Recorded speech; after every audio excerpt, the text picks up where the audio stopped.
இது இந்த big pass வந்து சமூகத்துக்கு ஒரு தேவையான ஒரு ப்ரோக்ராம் தானா? இதை நீங்கள் எப்படி பார்க்குறீங்க? அது பிக் பாஸை பொறுத்தளவு இல்லத்தரசிகளினுடைய ஒரு என்டர்டைன்மெண்ட் அப்படின்ற மாதிரி தான் இன்றைக்கி விளம்பரப்படுத்தப்படுது. ஆனால் விஜய் டிவியினுடைய நிறைய ப்ரோக்ராம் வந்து நல்லாயிருக்கும். இது வந்து குக் வித் கோமாளி அப்படின்ற ஒரு ப்ரோக்ராம் இருக்குது. திருப்பி பார்த்திங்கன்னா பிக் பாஸ்ன்ற இந்த 2 ப்ரோக்ராம் வந்து வருஷத்தில் ஒரு டர்ன் மாதிரி, அதாவது 12 மாதத்தில் இது ரெண்டு ப்ரோக்ராமும் ஒரு டைம் வந்துடும். ஆனால் அந்த குக் வித் கோமாளின்றது ஒரு தனித்துவமான ஒரு ப்ரோக்ராம் மாதிரி. ஏன்னா இல்லத்தரசிகள் வந்து சமையல் பர்ஃபெக்டாக இருப்பாங்க. அதை பேஸ் பண்ணி ஒரு விளையாட்டுத்தனமாக போது ஒரு என்டர்டைன்மெண்ட்டாக கொண்டு போகிறாங்க அப்படின்றது வந்து சொல்லலாம்.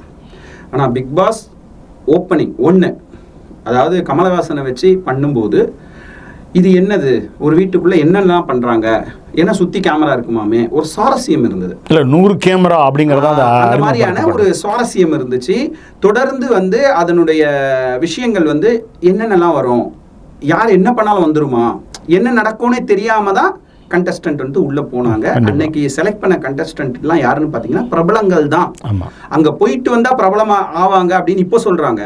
ஆனால் முன்னாடி போனவங்க எல்லாமே பிரபலங்கள் தான். ஏன்னா ஃபர்ஸ்ட் சீசன் எப்பவுமே டாப்பா இருக்குன்ற மாதிரி ஃபர்ஸ்ட் சீசன் இருந்துச்சே தவிர அதன் பிறகு அதனுடைய சுவாரஸ்யங்கள் முழுமையா குறைஞ்சிட்டு வந்ததுன்னு தான் சொல்லணும். இந்த 9வது சீசனை பொறுத்தளவு அந்த மாதிரி ஒரு விஷயமே இல்லை. சுவாரஸ்யம்ன்றதை விட வீட்டில் வந்து சத்தமாக குழந்தைங்க போட்டுக்கிட்டு பெரியவங்களை சண்டை போடுறது எப்படின்னு கற்றுக் கொடுத்தா மாதிரி தான் இந்த சீசனை நான் பார்க்குறேன். இல்லை, இப்போ இதில் வந்து பார்த்திங்கன்னா ஆரம்பத்தில் கமலஹாசன் வந்து இதில் நடத்திக்கிட்டு இருந்தார். அந்த காலகட்டத்தில் வந்து அந்த ப்ரோக்ராம் வந்து ஒரு சுவாரஸ்யமாக போயிட்டு இருந்துச்சு. ஆனால் அதன் பிறகு அதில் பங்கெடுத்த கலைஞர்கள்லாம் பெரிய பிரபலமானதெல்லாம் ஒன்றுமே தெரியல. இப்படி இருக்கும்போது இந்த நிகழ்ச்சி அவசியம் தானா? இல்லை, நிகழ்ச்சி அவசியம் இல்லையா அப்படின்றத வந்து நம்ம முடிவு பண்ண முடியாது. ஏன்னா அவங்க வந்து ஒரு தனியார் தொலைக்காட்சி, அவங்களுடைய ஒரு டீமோட ஒர்க் அது. அந்த டீமை வந்து ப்ரெசன்டேஷன் கொடுக்குறாங்க. அதுக்கு தேவைன்றதுக்கு இந்த பிக் பாஸ் உள்ளே போகிறதுக்கு போட்டியாளர்கள் எவ்வளோ கஷ்டப்பட்டோம், எவ்வளோ வருஷமாக நாங்கள் ட்ரை பண்ணிட்டு இருக்கோம்னு சொல்லும்போது அதற்கான முக்கியத்துவம் இருக்குன்னு தான் நம்ம சொல்லணும், இல்லைன்னு சொல்ல முடியாது. ஆனால் இருக்குது. ஆனால் அதை எப்படி கொண்டு போனாங்க, எதை வச்சு இவங்க வந்து ஒரு கண்டஸ்டண்ட்டையும் உள்ளே எடுத்தாங்க. இப்போது இந்த விமர்சனம் பண்ணவங்களெல்லாம் உள்ளே வச்சு செஞ்சு வெளியே அமிச்சதெல்லாம் நிறைய பேருக்கு தெரியும். இது வந்து நான் பேர் சொல்ல இந்த இடத்துல விரும்பலை. ஆனால் யாரெல்லாம் விமர்சனங்கள் பிக் பாஸை பற்றி ரொம்ப லென்த்தாக வைக்கிறாங்க, இல்லை அவங்கள பற்றி தவறான ஒரு விஷயத்த சொல்கிறாங்கன்னா கூப்பிட்டு உள்ளே வச்சு அழகாக அதை வெத்தலை பார்க்க வச்சு உள்ளே வச்சு அவங்கள வந்து வெளுத்ததெல்லாம் வந்து நிதர்சனமான 8வது சீசனில் நம்ம பார்த்தோம். புரியுதுங்களா? இது அவசியம் இல்லையா அப்படின்னு நம்ம எடுத்துக்கணும். அப்படின்னா அது அவங்களுடைய இஷ்டம். அதை வந்து மக்களுக்கு கொடுக்குறாங்க. மக்கள் தான் இதை முடிவு பண்ணணும், இது அவசியம் இல்லையா. ஏன்னா எல்லாரும் என்ன நினைக்கிறாங்கன்னா, எவ்வளோ எல்லாருக்கும் ஒரு பிரச்சனைகள் இருக்குது, அந்த பிரச்சனையிலேருந்து ஓவர் கம் பண்ணி வரணும். அப்படின்னா இன்னைக்கு டிவி ஃபோனு அப்படின்றது, முன்னாடியாவது டிவி வீட்டுக்கு போனால் தான் பார்க்க முடியும். இன்னைக்கு ஃபோனு 24 hours ஃபோனில் வந்து ஒரு விஷயத்தை பார்க்க முடியும். நிறைய பேர் வந்து 24 hours பார்க்குறவங்களாம் நம்ம வந்து பார்க்குறோம். புரியுதுங்களா? அதனால தான் அதை லைவ்ன்ற ஒரு ப்ரோக்ராமை வச்சு அந்த லைவுக்குமே ஒரு அவப்பேர் இருக்குது. ஏன்னா லைவ்னு சொல்கிறாங்களே தவிர, ஏன்னா நம்ம வந்து ஊடகத்துறையில் இருக்கோம். நம்மளுடைய லைவு அப்படின்னா என்ன அர்த்தம் அப்படின்னா, இன்னைக்கு வந்து ஒரு இடத்துல ஒரு ப்ரெஸ் மீட்னா அந்த நிகழ்வு அப்பயே கொடுக்கறது பேர் லைவு. இது லைவ் கிடையாது, எடிட் லைவ். அதையே அவங்க வார்த்தையை மாற்றணும், எடிட் லைவ் அது பேர். ஏன் அப்படின்னா மறுநாள் நேற்று நடந்ததை தான் இன்னைக்கு வந்து நமக்கு வந்து லைவ்ன்ற பேர்ல கொடுத்துட்டு இருக்காங்க. அதை அவங்க தான் அதை வந்து சரி பார்க்கறதா இருந்தாலும் சரி, அதை பண்ணணுமா வேணாமான்றது அவங்க தான் முடிவு பண்ணுவாங்க. இப்போ இந்த 9வது சீசன் பார்த்தீங்கன்னா ரொம்ப விமர்சனத்துக்குள்ளான ஒரு சீசனாக இருந்தது. அதில் பங்கெடுத்த விஜய் சேதுபதி கூட வந்து இந்த நிகழ்ச்சியில் ஏன் நான் கலந்துக்கணும் அப்படிங்கிற மாதிரிலாம் ஒரு அவச்சொல் வந்துகிட்டு இருக்கிறதா கூட இடையில சில எபிசோட்ஸில் சொல்லிட்டு இருந்தார். அப்போ அந்த அளவுக்கு பார்த்தீங்கன்னா உள்ள ஒரே கூச்சலும் குழப்பமா, என்ன நோக்கத்துக்காக இந்த சீசன் வந்து இவ்வளோ பேரும் பிக் பாஸில் கலந்துக்கிட்டாங்க அப்படிங்கிறதெல்லாம் இது எப்படி பார்க்குறீங்க நீங்கள்? அதாவது நெறியாளர் அப்படின்னு வரும்போது விமர்சனங்கள் வரதான் செய்யும். ஏன்னா இப்போ ஒரு கோர்ட்டில் ஒரு ஜட்ஜ்மெண்ட் கொடுக்குறோன்னு வச்சுக்கங்களேன், ஒருத்தருக்கு வந்து சாதகமாக இருக்கும், ஒருத்தருக்கு வந்து பாதகமாக இருக்கும். பாதகமாக இருக்கிறதுக்கு இடத்துலேருந்து விமர்சனங்கள் வரதான் செய்யும். ஆனால் இது வந்து ஒரு ஜனநாயக முறைப்படி நடக்குது. இந்த பிக் பாஸ்ன்றது வந்து ஒரு ஜனநாயக முறைப்படி எல்லாரும் ஓட்டு போட்டு தான் இதை வந்து ஒருத்தவங்களே நம்ம எவிக் பண்ணுறோம் அப்படின்றத சொல்கிறாங்க பார்த்தீங்களா. அந்த இடத்துல விமர்சனங்கள் வராமல் இருக்காது. ஏன் அப்படின்னா அந்த விமர்சனங்கள் முழுமையா வந்தாதான் அதை வச்சுதான் நெறியாளர் நகர்றதாவே சேதுபதி வந்து ஒரு இடத்துலயுமே பதிவு பண்ணியிருக்காரு. சரி, மக்கள் ஓட்டு போடுறாங்க, உண்மையில மக்கள் தான் ஓட்டு போடுறாங்க. அதுல நீங்க கேட்கிற மாதிரி எனக்குமே அதுல ஒரு சந்தேகம் இருக்கு. ஏன்னு சொன்னா, எப்படி வந்து லைவ் டெலிகாஸ்ட மறுநாள் காமிச்சிட்டு லைவ்னு காட்டுறாங்களோ அந்த மாதிரி ஒரு 10 பேர் உள்ள கண்டஸ்டன்ட் இருக்காங்கன்னா அந்த 10 பேருக்கான பெயர்களும் என்னப்படுது கொடுக்கப்படுது, ஓட்டு போடுறாங்கன்னு சொல்கிறாங்க. ஒவ்வொருத்தரும் 5 ஓட்டு போடலாம், 10 ஓட்டு போடலான்ற ஒரு டைம்லைன் இது வச்சுருக்காங்க. அதுபடி போடுறாங்க. ஆனால் போட்டு முடித்த பிறகு யார் கீழே இருக்காங்கன்றதை வந்து நம்ம வந்து வெள்ளிக்கிழமை வரைக்கும் பார்க்கலாம். சனிக்கிழமை ஒரு நாள் என்ன பண்ண முடியாதுன்னா பார்க்க முடியாது. இப்போ நமக்கே தெரியும், இப்போ நம்ம நிறைய தேர்தல்கள்லாம் பார்த்துருக்கோம். 1500 ஓட்டுல லீடிங்ல இருக்கிறது 1 hour கழிச்சு வந்து 1100 லீட் பண்ணிட்டாருன்றது ஓகே. ஆனா 2 லட்சம் ஓட்டுல இருக்காரு, அவர் வந்து திருப்பி 2 மணி நேரத்துல 2 லட்சம் ஓட்டை பீட் பண்ணி அவர் வந்து முன்னாடி போயிட்டாரு, இவங்க பின்னாடி வந்துட்டாங்கன்றது நமக்கு ஒரு கேள்விக்குறி, சந்தேகங்கள் எழுப்பும். அந்த மாதிரி இந்த நயன் சீசனை பொறுத்தளவு மேலே இருந்தவங்க கீழேயும் வந்திருக்காங்க, கீழே இருந்தவங்க மேலேயும் போனதாக தான் பார்க்கப்படுது. அந்த ஓட்டுன்ற ஒரு விஷயம் ஒரு கேள்விக்குரிய கண்டிப்பாக எழுப்புது. போன எபிசோடில் பார்க்கும்போது விஜய் சேதுபதி வந்து விக்ரமுக்கு வந்து சப்போர்ட் பண்ணுறதா உள்ளே இருக்கக்கூடிய ஒரு கண்டஸ்டன்ட்டே வந்து ஒரு விமர்சனம் வச்சாங்க. அதுக்கு நிறைய நீண்ட ஒரு விவாதம் போயிட்டு இருந்துச்சு. அதுக்கு சில விளக்கங்கள்லாம் கொடுத்தார் விஜய் சேதுபதி. இப்படிலாம் வந்து தனக்கு விருப்பப்பட்டவங்களை வந்து தேர்ந்தெடுக்கலாம் அப்படிங்கிற ஒரு நிலைப்பாடெல்லாம் உண்டாங்க. அதில் பிக் பாஸை பொறுத்தளவு பிரஜன் அப்படின்றது இவரோட விஜய் சேதுபதியோட நெருங்கிய நண்பர். அவர் மனைவி சாண்ட்ராவோட அந்த நிகழ்வில் கலந்துக்கிறார். முதல்ல கணவன் மனைவியை ஒரே இடத்துல எப்படி வந்து வைல்ட் கார்ட் ரவுண்டில் உள்ளே கொண்டு வந்தாங்க அப்படின்றது, எதுக்காக கொண்டு வந்தேன் அப்படின்றதையும் இது வரைக்கும் வந்து அந்த தரப்புல இருந்து நமக்கு வந்து என்ன ஒரு விளக்கம் கொடுக்கப்படலை. ஆனால் அந்த விமர்சனங்களே தொடர்ந்து வரும்பொழுது அந்த இடத்துல ஒரு பதிவை வந்து விஜய் சேதுபதி பண்ணார். இவர் வந்து நண்பர்ன்றது வந்து இங்கே, ஆனால் வந்து முழுமையாக இந்த இடத்துல அதை வந்து பார்க்கப்படாது, அது வந்து பார்க்கப்படாது, முழுமையாக பார்க்கக்கூடாது. நான் வந்து நேரடியாக தான் வந்து பேசுவேன் அப்படின்னார். அதை வந்து அவர் பேசினதாக தான் நான் நம்புகிறேன். ஏன் அப்படின்னா, பிரஜனை எந்த அளவுக்கு வெளுத்து கட்டினார் அப்படின்றத நம்ம நேரடியாக பார்த்தோம். சாண்ட்ராவை எந்த இடத்துல வெளுத்து கட்டினார்ன்றதை நேரடியாக பார்த்தோம். விஜய் சேதுபதியை பொறுத்த ஒரு நெறியாளராக அவர்னால என்ன முடியுமோ, ஏன்னா விஜய் சேதுபதினால ஒரு தனித்துவம் இருக்கு. என்ன அப்படின்னா, யதார்த்தமாக ஒரு விஷயத்தை கையாளக்கூடியவர்ன்றது தான் அவருடைய அந்த ஹீரோ. இன்னைக்கு ஹீரோவாக இருக்கட்டும், வில்லனாக இருக்கட்டும், பல விஷயங்கள் அவர் வந்தது வந்து யதார்த்தமான ஒரு நடிகராக தான் அவர் பார்க்கப்படுது. புரியுதுங்களா? ஒரு நெறியாளராக அதை அவர் சரியாக செஞ்சிருக்காரு. ஒருதலை பட்சமாக நடக்கலை அப்படின்றது தான் எனக்கு தெரிஞ்ச அளவுக்கு இருக்கு. போட்டி அப்படின்னு வரும்போது முதலிடம், 2ஆம் இடம், 3ஆம் இடம் அப்படின்னு நம்ம போட்டியில் பார்த்துருக்குறோம். ஆனால் பிக் பாஸை பொறுத்தவரையிலுமே கடைசி அந்த ஃபைனலிஸ்ட்டாக வரக்கூடிய அந்த நபர்களுக்கு வந்து முதலிடத்தை பெற்றவருக்கு மட்டுமே அது பெரிய தொகை ஒன்று கொடுக்கப்படுறதாகவும், 2வது இடத்துல 3வது இடத்துல இருக்கவங்களாம் ஒன்றுமே கொடுக்காம போயிடுறதுங்கிறது இது ஒரு போட்டியினுடைய சரியான ஒரு நிலைப்பாடு தானே அது? அதாவது வந்து இது வந்து முழுக்க நீங்கள் நினைக்கிற மாதிரி ஒரு முழுமையான போட்டி கலந்த, ஒரு நடிப்பு கலந்த, சுவாரஸ்யம் கலந்த ஒரு நிகழ்ச்சி. இது நிறைய விஷயத்த கற்றுக் கொடுக்கறதா சொல்கிறாங்க. எனக்கு இந்த இடத்துல ஒரு கேள்வி எழும்புது. அதாவது ஒரு ஆணும் ஒரு பெண்ணும் உட்காந்து ஒரு இடத்துல தனியாக பேசுகிறத மைக் போட்டு பேசுங்க. ஆனால் அதே சமயத்தில் அந்த கார் உள்ள டிக்கெட்டிவ் ஃபினாலில் 9 பேரை போட்டு ஒரே காரில் அடைக்கும் பொழுது ஒருத்தர் மேலே ஒருத்தர் இருக்க வேண்டிய ஒரு சூழல் நேர்ந்ததில்ல, அதை வந்து எப்படி எடுத்துக்கணும்? முதல் கேள்வி. 2வது கேள்வி, அந்த இடத்துல இருந்து ஒருத்தவங்க ஏதோ ஒரு பிரச்சனைனால தள்ளப்பட்டு அவங்கள வந்து ஹாஸ்பிட்டலைஸ் ஆனது, பாருக்கு கண்ணில் உதச்சி கண்ணு வீங்கி போனது, இதெல்லாம் கேமோட ஸ்போர்ட்டிவாக எடுத்துக்கிட்டு தான் போகணுமா? இல்லை இந்த கண்டஸ்டன்ஸ் எல்லாம் உள்ளே இருக்கும்போதே இவங்களெல்லாம் என்ன பண்ணுறதுனே தெரியலையே, இவங்க விளையாடவே மாட்டுறாங்களே, நம்ம தெரியாமல் இவங்களை தேர்ந்தெடுத்துட்டோமே, இந்த சீசனை எப்படியாவது நகர்த்தி ஆகணும்னு சொல்லிட்டு மேலேருந்து பிக் பாஸ்ன்ற ஒருத்தர் குரல் கொடுத்துட்டு இருந்தார். அவர் உள்ளே இறங்கி களத்தில் விளையாண்டாரே, அதை வந்து எப்படி பார்க்கறது? சரி, களத்தில் விளையாண்டிங்கல்ல, இத்தனை பேர் இந்த வார்த்தைகள் எல்லாம், சில வார்த்தைகள் விழக்கூடாது, நிறைய rules and regulation, terms and கண்டிஷன்லாம் போடுறீங்க. இன்றைக்கி நீங்கள் ரெட் கார்டு கொடுத்துட்டீங்கன்னா அவங்களுக்கான வருவாயே கிடையாது, இதுவே கிடையாதுன்னா சொல்லப்படுது. எந்த அளவுக்கு உறுதித்தன்மை நமக்கு தெரியலை, ஆனால் சொல்லப்படுது. அப்போது இந்த இடத்துல இந்த வேர்டை நீங்கள் யூஸ் பண்ணக்கூடாதுன்னு எந்த இடத்துலையும் அவர் வந்து உள்ளே சொல்லியிருந்தாலே அந்த விஷயங்கள் நடந்திருக்காது. இன்னைக்கு ஒரு விஷயத்தை பார்த்து ஒரு படத்தை எடுக்கிறது எதுக்காக? அந்த படத்தை பார்த்தா ஒரு என்டர்டைன்மெண்ட் இருக்கும், ஒரு விஷயங்கள் நமக்கு தெரியாத விஷயங்கள். இப்போ கிரைம் சீன்ஸ் எல்லாம் பார்க்கும்போது, ஓ இந்த மாதிரி கூட ஒரு மர்டர்ஸ் நடக்குமா, இந்த மாதிரிலாம் இருக்குமா, அதை போலீஸ் கண்டுபிடிக்கும் போது ஓ இந்த மாதிரிலாம் கண்டுபிடிப்பாங்களா அப்படின்ற ஒரு விஷயம் அதுலேருந்து அவுட் வரணும். இந்த பிக் பாஸை பார்த்த பிறகு என்ன வருது அப்படின்னா, அவங்களுடைய உண்மையான கேரக்டரை நாங்கள் வெளியே கொண்டு வரோம், அவங்கள அசிங்கப்படுத்துகிறோம். எல்லார்கிட்டையும் ஒரே மாதிரி இருக்கணும்னு அவசியம் இல்லை. இப்போது நீங்கள் கேட்டதுக்கு நான் பதிலுக்கு வரேன். அதாவது இந்த 3 கண்டஸ்டன்ட்டுக்கு ஏன் வந்து பரிசுகள் வந்து அறிவிக்கிறது இல்லைன்னு நீங்கள் கேட்குறீங்க. இங்கே எல்லாருக்குமே நல்லா புரிஞ்சுக்கங்க, போட்டினா இப்போ நீங்கள் கிரிக்கெட் விளையாட போகிறீங்க. இப்போ நீங்கள் வந்து இந்தியா டீமில் கிரிக்கெட் விளையாடும்போது உங்களுக்கு சலுகைகள் நிறைய இருக்கும். இதுவே நீங்கள் வந்து உங்கள் வீட்டாண்ட இருக்கிற டீமோட விளையாடும்போது சலுகைகள் இருக்குமா? இல்லை, இருக்காது. அது போல தான் பிக் பாஸில் நீங்கள் வந்து உள்ளே போகிற டைமில் உங்கள் சம்பளம் நிர்ணயிக்கப்படுது.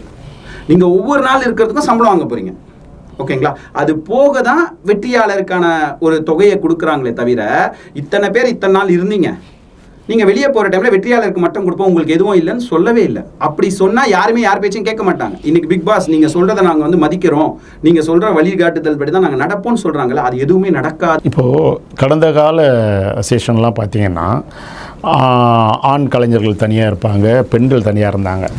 இப்போ சமீப காலத்தில் உள்ள அந்த பிக் பாஸ் எபிசோட்ஸில் பார்த்தீங்கன்னா எல்லாருமே கலந்து இருக்கிற மாதிரி ஒரே படுக்கையில் வந்து படுத்துக்கிறாங்க, போகிறாங்க, வராங்க. அந்த மாதிரி ஒரு இல்லை, இதை பொறுத்தளவு யாரையும் எந்த இடத்துலையும் ஒரு தவறான பார்வையில் யாரும் பார்க்கக்கூடாது. எல்லாமே இன்னைக்கு இருக்கக்கூடிய 2K ஜென்ரேஷனே மாறிடுச்சுன்றதை வந்து ஒரு ப்ரோக்ராம் மூலியமாக காட்டுறாங்க. அதை வந்து ரொம்ப அழகாகவே அங்கே கண்டஸ்டண்ட்டாக கலந்துக்கிட்ட சபரியாக இருக்கட்டும், ரொம்ப அழகாக வந்து ரெண்டு நாளைக்கு முன்னாடி நடந்த நிகழ்வில் கூட அவர் வந்து அதை பதிவு பண்ணியிருப்பார். ஏன்னா நான் யாரோடவும் வந்து ரொம்ப க்ளோஸாக பழக மாட்டேன், எனக்கு ஒரு தயக்கம் இருக்கும். ஆனால் வந்து அரோராவோட நான் வந்து ரொம்ப க்ளோஸாக எனக்கு பழகிறதுக்கும், ஒரு ஆண் பெண் பழகுனா ஒரு தவறான ஒரு இடத்துக்கு போகும் அப்படின்ற ஒரு விஷயத்தை பிக் பாஸ் உடைச்சிருக்கு. எனக்கு ரொம்ப சந்தோஷமாக இருக்குது அந்த இடத்த கொடுத்த. ஏன்னா கனி உள்ளே இருக்கும்போது ஒரு தாயின்ற ஒரு பேர் எடுத்தாங்க.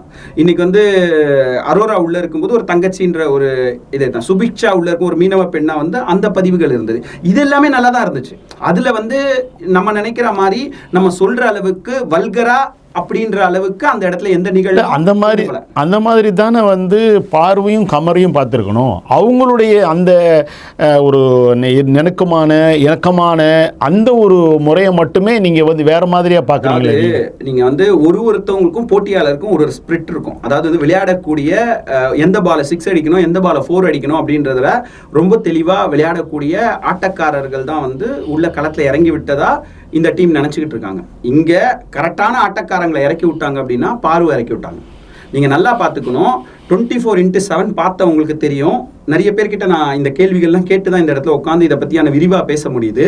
கேட்டவங்க பார்த்தவங்கலாம் சொன்ன விஷயம், 24x7 நீங்கள் ஆன் பண்ணிங்கன்னா பார்வை மட்டும்தான் 24x7 நீங்கள் பார்க்கவே முடியும். ஏன்னா ஒரு ஆள் தான் கண்டென்ட் கொடுத்தாங்க, திட்டினாங்க, ஒரு இடத்துல பிரச்சனை பண்ணாங்க, லவ் கண்டென்ட் கொடுத்தாங்க, எல்லாமே கொடுத்தாங்கன்னா அவங்க ஒரு விஜேவாக இருந்து அவங்க ஒரு மீடியாவுக்கு எந்த அளவுக்கு கேமராவை பார்த்து பயப்பட மாட்டாங்களோ அதை வந்து தெளிவாக கொடுத்தாங்க.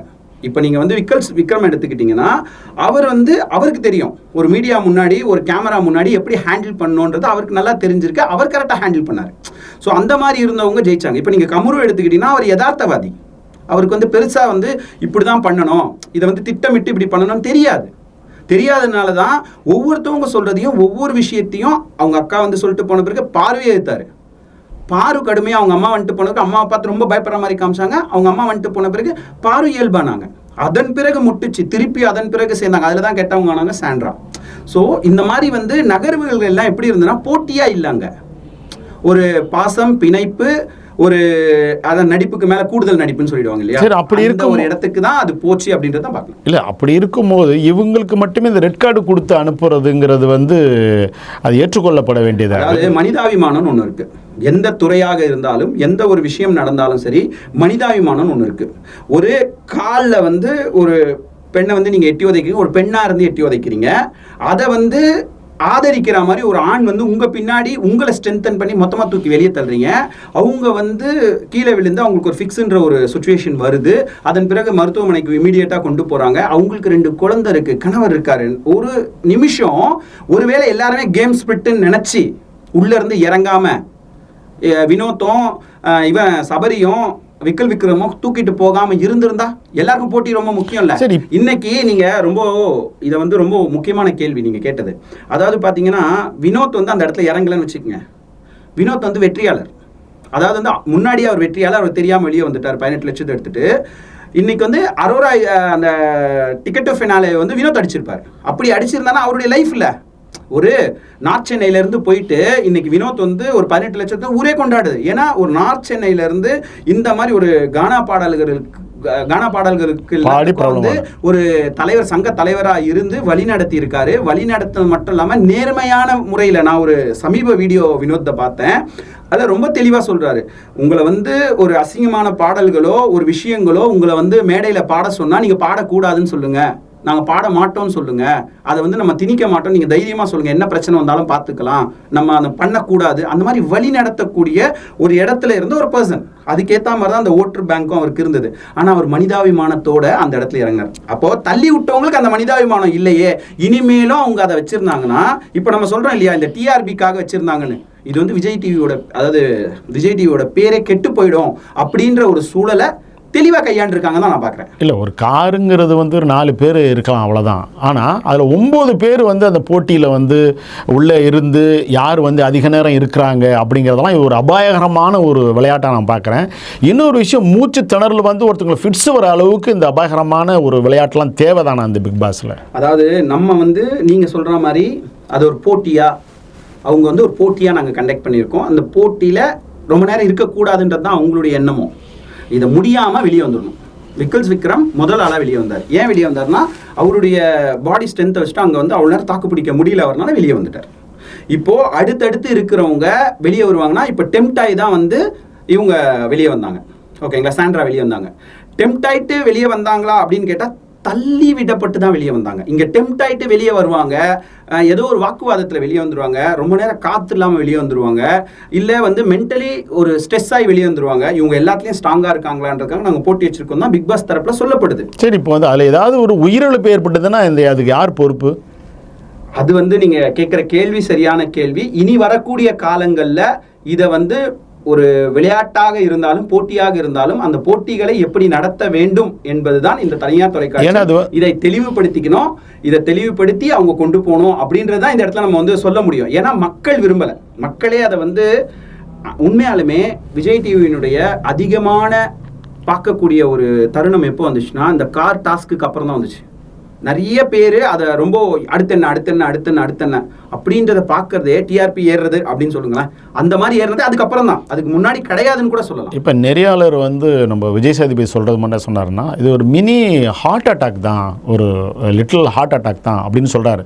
அப்போ ஹார்ட் அட்டாக் வர்ற அளவுக்கு ஒரு உயிர்ச்சேதம் ஏற்படக்கூடிய அளவுக்கு அந்த போட்டி வந்து அது எனக்கு என்னமோ அது ஒரு விளையாட்டாகவே எனக்கு படவே இல்லாது. அதாவது நீங்கள் உங்கள் தரப்பில் இருக்கட்டும், மனிதாபிமான தரப்பில், அதாவது விஜய் சேதுபதி மனுஷன்தான், எல்லாருமே மனுஷன்தான், அதை பார்க்குற எல்லாரும் ரொம்ப கஷ்டப்பட்டாங்க. அதுக்கான ரொம்ப ஒரு என்ன சொல்ல அனுதாபங்கள் வந்துச்சு. ஒரு சைடு வந்து கோபங்கள் வந்துச்சு, ஒரு சைடு வந்து நிறைய பிரச்சனைகள் வந்துச்சு. ஆனாலும் அதில் பாருங்கள், பாரு பண்ணது தப்பா, சாண்ட்ரா பண்ணது தப்பா, இந்த கேள்வியும் அங்கே எழும்பிக்கிட்டு தான் இருக்குது. அவங்க வந்து நடிக்கிறாங்கன்றத பாருடைய தரப்பாக இருந்துச்சு. ஆனால் பாரு திட்டமிட்டு செஞ்சிட்டாங்க கோவத்தில் அப்படின்றது அவங்க தரப்பில் இருந்தது. இதை வந்து ஜட்ஜ்மெண்ட் பண்ணுறது எப்போவுமே பொதுமக்களாக இருப்பாங்களா அப்படின்னு கேட்டால் இந்த இடத்துல அது வந்து தவறானது. ஏன்னா ஒரு போட்டியை வைக்கக்கூடிய அந்த நிறுவனம் தான் அதை வந்து முழுமை பொறுப்பேற்கணும். ஏன்னா இப்போ விஜய் மேட்டரை எடுத்துங்க. விஜய் என்ன பண்ணார், அங்கே போய் பேசினார். அவர் வந்து ஒரு கட்சி தலைவர், ஆனால் கட்டமைப்புன்றதை அவர் தானே பண்ணியிருக்கணும். அந்த உயிரிழப்பு ஏதோ ஒன்று ஏற்பட்டிருந்தால் அது அவர் தானே பொறுப்பு அப்படின்றது தானே இன்னைக்கு சிபிஐ வழக்கு வரைக்கும் போயிருக்கு.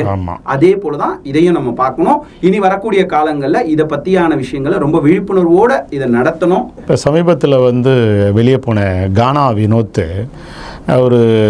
அவர் தான் வந்து அந்த பிக் பாஸனுடைய உயர்ந்த இடத்துக்கு வந்திருக்கணும், முதல் இடத்துக்கு வந்திருக்கணும்னு சொல்கிறாங்க. அது உண்மைதானா, இல்லை இந்த 18 லட்சத்தோடு அவர் போயிட்டாரு, இது சரியான ஒரு முடிவு தானா? முழுக்க மக்களினுடைய விஷயங்கள் உள்ள தெரியாதுன்றதுக்கு இது ஒரு மிகப்பெரிய முன்னுதாரணம். அதாவது மக்கள் என்ன பண்ணுறாங்க, மக்கள் எவ்வளோ ஓட்டு போட்டிருக்காங்க, கானா வினோத் எந்த இடத்துல இருக்கான்னு கானா வினோத்துக்கு தெரியலை. இப்போ அதை வந்து நம்ம ஏற்றுக்கிட்டு தான் ஆகணும். தெரிஞ்சிருந்தா கானா வினோத் போயிருக்க மாட்டார். இப்போ உள்ளே வந்த வயல்காட்டுற இதெல்லாம் முடிஞ்சு எல்லாரும் வந்து கெட் டுகெதர் மாதிரி உள்ளே வந்த ஒரு கண்டஸ்டன்ட் கூட எவ்வளவோ வேறு விஷயமா சொல்ல முயற்சி பண்ணாங்க. அதை புரிஞ்சிக்கக்கூடிய தன்மை வந்து கானா வினோத் கிட்ட இல்லை அப்படின்னு சொல்ல முடியாது. அதே சமயத்தில் புரிஞ்சுக்கிட்டாலும் அவர் எதுவும் பண்ண முடியாது. ஏன்னா அவர் தெளிவாக சொல்கிறார், அதாவது 18 லட்சம்ன்றது வந்து எனக்கு 18 கோடி மாதிரி. யாருக்கு அந்த நிறைவு வரும்? அந்த இடத்துல நம்ம அவரை பாராட்டி தான் ஆகணும். 18 லட்சம்ன்றது எனக்கு 18 கோடி மாதிரி, என்னுடைய வாழ்க்கை இதுக்கு எனக்கு அது போதுமானது. இன்னைக்கு வெளியே வந்த பிறகு அவருக்கே நிறைய தெரியுது, நம்ம தான் வந்து வின்னர் அப்படின்றது தெரியுது. ஆனாலும் இப்போ நடுவில் சொன்னேன் பார்த்தீங்களா, இந்த ஓட்டர்ஸ் வந்து அவரும் அதையும் பதிவு பண்ணுறாரு. வினோத் என்ன சொல்கிறாருன்னா, எப்போ வேணா எது வேணா மாறும். ஏன்னா இப்போ நம்ம கடைசியாக வந்து இவங்க தான் எவிக்ட் இன்னைக்கு அப்படின்னு இந்த 24x7 பார்த்தவங்களுக்கு நிறைய பேருக்கு தெரியும். ஆனால் அந்த எவிக்ட் வந்து டேரெக்டாக போய் பார்க்கும்போது மாறுது. அப்படி பார்க்கும்போது கானா வினோத் தான் ஃபர்ஸ்ட்ன்றது எல்லாருக்கும் தெரியுது. ஆனால் இப்போ என்ன நடக்கும்னு தெரியலையே. இப்போ அந்த மாதிரி ஏதாவது மாறிடுச்சுன்னா அப்போ அவருடைய வாழ்வியல் மாறிடுது இல்லை. அவர் எடுத்த டிசிஷன் அவர் ஆங்கிளில் அது ரொம்ப கரெக்டு. அதை அவரே அதை சொல்லியிருக்கார், நான் எடுத்த டிசிஷன் நான் என் மனப்பூர்வமாக தான் எடுத்தேன், யாருடைய ப்ரெஷர்லேயும் நான் எடுக்கலை அப்படின்றத அவர் தெளிவு பண்ணியிருக்காரு.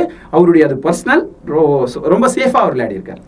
இப்போது ஃபைனலிஸ்ட்டாக வந்து இப்போது திவ்யா, அரோரா, விக்ரம், அப்புறம் சபரி, இந்த 4 பேர் இப்போ ஃபைனல்ஸாக இருக்காங்க. இப்போ யார் வந்து வின் பண்ணுவாங்க அப்படின்னு நீங்கள் நினைக்கிறீங்க? இப்போ இருக்க ஓட்டர்ஸ் வைஸ் பார்க்கும்போது லீடிங்கில் இருக்கிறது பார்த்தீங்கன்னா திவ்யா தான்.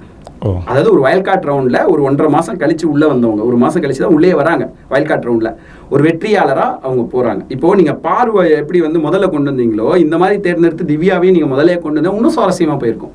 ஏன்னா பாரு கத்துனா திவ்யா கத்துவாங்க. அதே போல் ஒரு டஃப் கொடுத்தாரு அப்படின்னா கமுரு கத்துனா வினோத் கத்துவார். டஃப் கொடுத்தாரு பாருக்கு, கடைசி நேரத்தில் வெளியே போகிறதுக்கு முன்னாடி கூட வினோத் டஃப் கொடுத்து தான் போனார். வேற லெவலில் டஃப் கொடுத்தாரு. அவர் அப்படின்னா இவர் அப்படின்னாரு. அது வந்து எப்படின்னா, நீ லோக்கலாக இறங்கினா நானும் இறங்குவேன், நீ ஜெனுவனாக பேசினா நானும் பேசுவேன் அப்படின்றதுல வந்து ரொம்ப தெளிவாக இருந்தார். அந்த ஒரு விஷயமா பார்க்கும்போது அவங்களுக்கு கொடுக்கப்பட்ட ஒரு டாஸ்காக இருக்கட்டும், இதுவாக இருக்கட்டும், அவங்களால என்ன முடியுமோ எல்லாருமே நல்லா விளையாடிருக்காங்க. இதில் விக்ரமாக இருக்கட்டும், இது அரோராவாக இருக்கட்டும். அரோராவுக்கு வெளியே உள்ளே வரும்போது இருந்த பிம்பம் முழுமையாக மாறி இருக்கு. இன்னைக்கு வந்து அவங்க வெளியே போனால் உண்மையாலுமே அவங்களுக்கு ஒரு நல்ல லைஃப் இருக்குன்னு தான் சொல்லணும். நான் எதுக்கு சொல்கிறேன், ஏன் சொல்கிறேன்றது உங்களுக்கு தெரியும்னு நினைக்கிறேன். அவங்களுடைய விஷயங்கள் மாறலாம். அதே போல் நீங்கள் விக்ரம் எடுத்தால் முன்னாடியே மீடியா பர்சன் தான். அவர் வந்து லோனி பர்சன் கிடையாது, நல்ல மீடியா பர்சன். நிறைய வந்து லட்சக்கணக்கான முன்னாடி இருந்தாலும் அவங்கள எல்லாரையும் ஒரே இடத்த உட்கார வைக்கக்கூடிய அளவுக்கு ஒரு நல்ல டேலண்டான பர்சன். ஸோ அவருக்கு வந்து எந்த இதுவும் இருக்குது. இது பிக் பாஸ்ன்றது அவர் கூடுதல் பலமாக வேணா இருக்கலாம். இப்போ அடுத்து வந்து சபரி எடுத்தால் எத்தனையோ நாடகங்களை தொடர்ந்து வந்துக்கிட்டு இருக்காரு. அவருடைய லைஃப் கேரி ஆகிட்டு தான் போகுது. அதே போல் தான் வந்து இவங்க தான் வெற்றியாளராக இருப்பாங்கன்றது இப்பத்தியோட அப்டேட். இன்னும் 3 டேஸில் என்ன வேணால் மாறலாம். வினோத் சொன்ன மாதிரி தான், எந்த நேரத்தில் எது வேணாலும் மாறலாம். நான் என்ன சேவ் பண்ணிக்கிட்டேன்ற மாதிரி தான் நம்ம பார்க்கணும். இல்லை, இப்போ வெளியே போன சாண்ட்ராவும் பாருவும் இந்த கமரும் இந்த ப்ரோக்ராமில் திட்டமிட்டே வெளியேற்றப்பட்டதா அப்படின்னு நான் நினச்சா உங்களுடைய பார்வை அது எப்படி இருக்கும்? அதாவது அங்கே நடந்த நிகழ்வை வச்சு பொதுமக்களாக பார்த்தோம், ஒரு விமர்சகர்களாக பார்த்தோம் அப்படின்னா கூட அவங்களுடைய விஜய் டிவி தரப்புல இருந்து ஒரு நெறியாளராகவும் அவங்க எடுத்தது கரெக்டு அப்படின்றது தான் தோணுதே தவிர திட்டமிட்டு அனுப்புறது அப்படின்றது வந்து தெரியலை. ஆனால் சாண்ட்ரா அப்படின்னு வரும்போது அதில் ஒரு கேள்விக்குறி இருந்தது. ஏன்னா 5 பேர் எப்போவுமே இறுதி போட்டியாளர்களாக இருப்பாங்க. அதுலேருந்து ஒருத்தவரை நீக்கினது 4 பேர் இந்த டைம் மாற்றிருக்காங்கன்னா இப்போ நம்ம இதை எங்கே கண்டுபிடிக்கணும் அப்படின்னா, அடுத்த வருஷம் பிக் பாஸ் நடக்கும்போது 4 பேர் தான் இறுதி போட்டியாளரா வந்தாங்கன்னா வேணா இதை நம்ம வந்து அவர் பண்ணது சரிதான். ஏன்னா போன வருஷம் ஒவ்வொரு வருஷமும் ஒரு ஸ்கீமை நம்ம மாற்றோம்ல. இந்த வருஷம் நம்ம இதை பண்ணுறோம், அடுத்த வருஷம் பண்ண தேவையில்லைன்னு முடிவு பண்ணுவோம் இல்லையா? அந்த மாதிரி வேணா இந்த விஷயத்தை நம்ம பார்க்கலாம். ஆனால் அதுதானா அப்படின்றது கேள்விக்குறியாக தான் இருக்குது. ஏன்னா சாண்ட்ரா உடனே அனுப்ப முடியாது. ஒரு உடல்நிலை சரியில்லாத ஒரு சுச்சுவேஷன் வந்து ஒரு மாதிரி ஃபிக்ஸ் வந்து போட்டியாளராக திருப்பி நீடிச்சு போயிட்டு இருக்காங்க. அவங்கள இமிடியேட்டாகவும் வெளியே போங்கன்னு சொல்ல முடியாது. அதே சமயத்தில் அவங்கள வந்து ஃபைனல் வரைக்கும் கொண்டு போனாலும் பல விமர்சனங்களும் விஷயங்களும் பாரு வெளியே போனதுக்கப்புறம் வர ஆரம்பிச்சிருச்சு. அவங்க நடிச்சாங்களா, என்ன பண்ணாங்க, ஏன்னா நிறைய பேரோட பேசுகிறாங்கல்ல, அந்த பேசக்கூடிய விஷயங்கள்லாம் வெளியே வந்தோடனே இது விஜய் டிவிக்கான ஒரு அவப்பேர் ஏற்பட்டுருமோ, இல்லை விஜய் சேதுபதிக்கான அவருடைய ஃப்ரெண்டோட மனைவி அப்படின்றதுக்காக ஃபைனலிஸ்ட் கொண்டு வந்துட்டாங்களோ, இதெல்லாம் யாருக்கும் எந்த பிரச்சனையும் இல்லாமல் காயை நகர்த்தியிருக்காங்கன்னு தான் சொல்லணும். இல்லை, இப்போது கடந்த காலங்கள் நடந்த நம்ம பிக் பாஸ் நிகழ்ச்சியில் எல்லாம் பார்த்துருக்கோம். இனி இப்போ அடுத்தது 10வது ஒரு செஷன் வரப்போகுது. அது எப்படி இருக்கணும்னு நீங்கள் எதிர்பார்க்குறீங்க? ஒரே விஷயந்தான், அதாவது என்னென்னா என்டர்டைன்மெண்ட். இன்றைக்கி வந்து எல்லார் கையிலையும் வந்து ஃபோன் ஆயிடுச்சு. இன்றைக்கி குழந்தைங்க பார்க்குறாங்க. இந்த குழந்தைகள் அடுத்த ஜென்ரேஷனை நம்ம உருவாக்கணும்னா எப்படி இருக்கணும்? அப்துல் கலாம் சொன்ன மாதிரி தான், அடுத்த வரக்கூடியது இளைஞர் கையில். அது போல் அந்த இளைஞர்கள் பார்க்கக்கூடிய விஷயமா பிக் பாஸ் அமையணும். என்டர்டைன்மெண்ட் நிறைஞ்ச ஒரு விஷயமா அந்த என்டர்டைன்மெண்ட் ப்ரோக்ராமாக அது இருக்கணும். இவ்வளோ பேர் இருந்து ஒரு ஃபோன் இல்லாமல் எந்த சொந்தக்காரங்களையும் பார்க்காம என்ன கொடுக்குறாங்களோ சாப்பிட்டுக்கிட்டு ஒரே பாத்ரூம் எல்லாரும் யூஸ் பண்ணிக்கிட்டு இருக்கக்கூடிய நல்ல விஷயங்களை கற்றுக் கொடுத்தாலும் அதை இன்னும் முறைப்படி கற்றுக் கொடுத்து இந்த பிக் பாஸை நகர்த்தினாங்க அப்படின்னா 9வது சீசனில் இது 99வது சீசன் கூட போக வாய்ப்புகள் இருக்கும் அப்படின்னு தான் பார்க்கலாம். நீண்ட நேரம் வந்து எங்களுடைய அரங்கத்திற்கு வந்து பல்வேறு விதமான கருத்துக்களை தெரிவித்தமைக்காக நன்றி செலுத்துகிறோம். நன்றி. நன்றி.